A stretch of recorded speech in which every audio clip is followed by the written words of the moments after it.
Nah, saudara kita lanjutkan. Yuk Romo, kita lanjut Romo. Mari.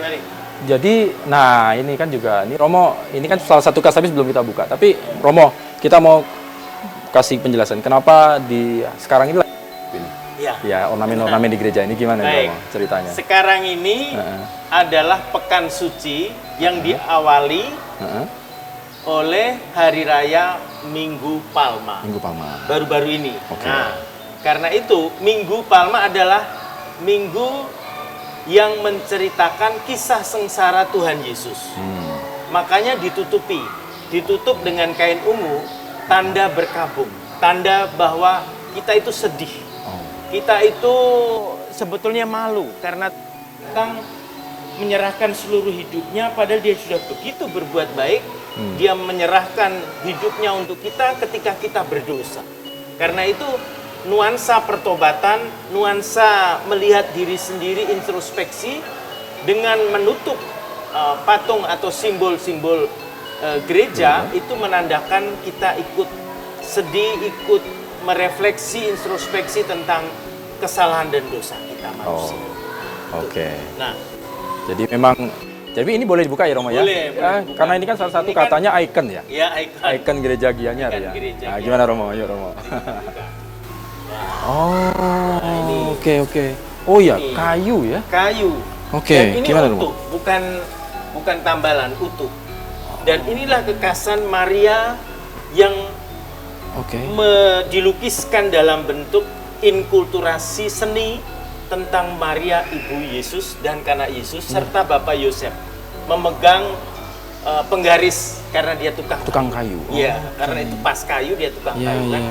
Nah, ini kan pakaian adat Bali ya. Pakaian adat Bali sehingga menunjukkan bahwa iman kita itu masuk berpijak pada bumi di mana kita berada.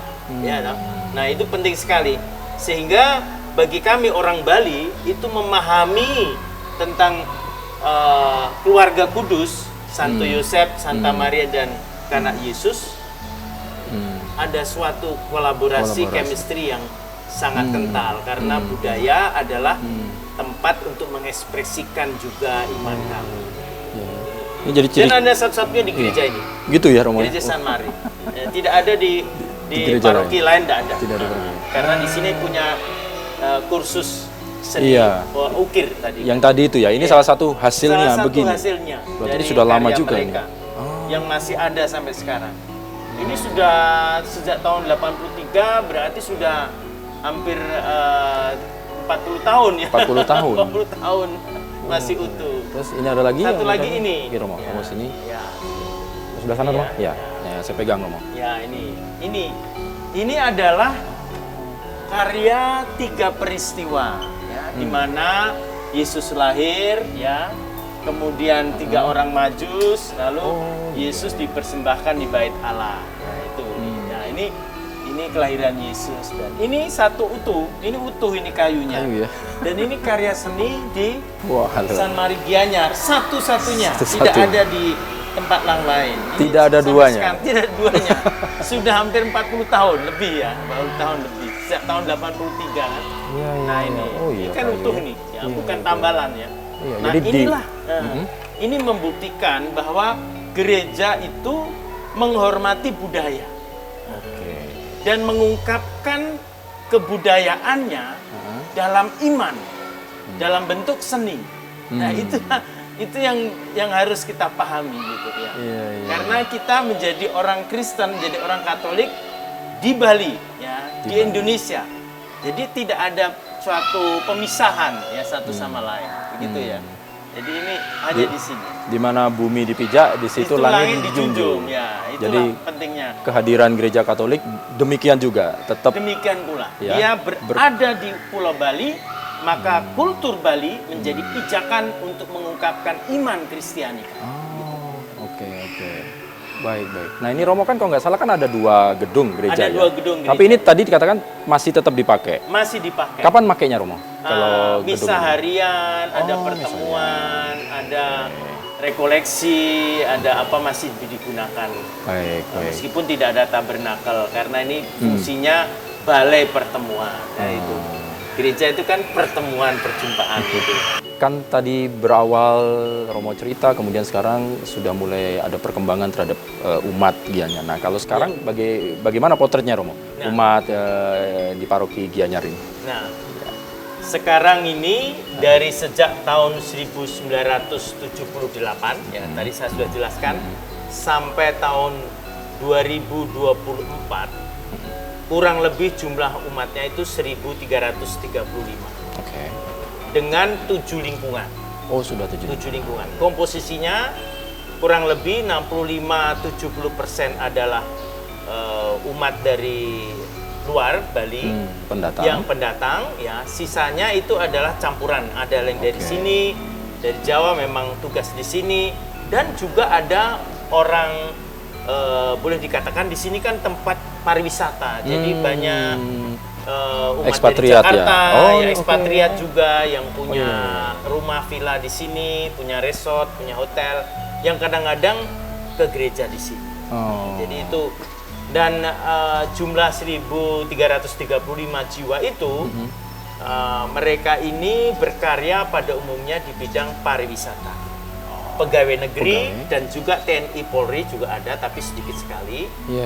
Mereka kerja di pariwisata itu bisa di hotel, bisa juga jualan itu kayu dan ukir-ukiran yang masih ada. Selain itu juga guru-guru di sini ada sekolah. Jadi sejak tahun 1978 itu memulai sebuah karya pendidikan TK. Kemudian tahun 1983 itu kursus ukir, kemudian berkembang lagi 8 tahun yang lalu, 8-9 tahun lalu dimulainya SD. Oh, ada sekolah dasar juga. 2016 kalau salah ya, itu mulai sekolah dasar. Baik. Nanti diharapkan ke depannya ada SMP, karena kalau sudah. Dan kemudian karena jumlah umat yang banyak, maka kami mendirikan bangunan baru, gereja yang baru. Nanti kita akan. Oke, nanti kita tinjau sana Romo ya. Kita tinjau. Tadi kalau yang sekolah ukirnya masih Romo atau ada perkembangan bagaimana sekarang? Sejak tahun kurang lebih 2013 itu karena jumlah murid kurang, kemudian guru-guru juga sudah pensiun dan sekarang ini sukar untuk mencari guru juga. Penerus itu ya, penerus ukir ya. Ukir dan lukis. Lalu ditutup. Sudah kurang lebih hampir dari sejak 1983 sampai 2013 lah. Nah, itu kurang lebih 30 tahun ya sekolah ukir ini lalu tutup. Sayang sekali sebetulnya, tapi keadaan menuntut itu, kemudian berubah. Jadi sekarang yang masih bertahan adalah untuk anak-anak sekolah, TK SD, dan mudah-mudahan nanti ke depan masuk ke SMP. Iya. Karena yang SD ini kan lulus mau kemana? Betul. Konsepnya begitu ya. Lulusan angkatan yang ke-8 ya. Waduh, luar biasa. Jadi kita berharap ini menjadi heritage ya, Romo ya, peninggalan yang tidak boleh hilang. Tidak boleh. Dan ini tetap dirawat. Tetap. Inilah salah satu. Kita itu bukan hanya melahirkan atau menciptakan karya pastoral, tapi juga memelihara dan mengembangkan. Mengembangkan. Jangan lupa, jangan sampai kita hanya memelihara. Tapi mengembangkan supaya berbuah banyak untuk masyarakat. Karena gereja hadir untuk masyarakat di Gianyar, untuk masyarakat di Bali. Nah, itu nanti kita akan membahas itu juga, kemudian bagaimana posisi atau gereja menempatkan di tengah-tengah masyarakat yang majemuk tentunya. Kemudian mereka bisa menerima, saling bertoleransi dengan keadaan. Tentunya dia mengakarkan Romo, tidak boleh lupa atas tempat dia gitu. Nanti kita bahas itu sambil kita nanti meninjau di gedung yang baru, gereja yang baru ya Romo. Baik, nah saudara jangan kemana-mana, tetap ikut saya bersama dengan Romo Banta. Kita nanti akan meninjau gedung gereja yang baru. Nanti Romo juga akan menceritakan kapan itu mulai dibangun, kemudian kapasitasnya dan bentuknya seperti apa. Lebih modern kalau saya melihat, tapi mungkin juga tetap tidak meninggalkan kayaknya. Tidak meninggalkan apa ya? Kekasan dari Gianyarnya itu. Kota seni. Ayo Romo ya, kita ke sana ya. Saudara, ikut kita lanjut ke sana. Ayo. Mari.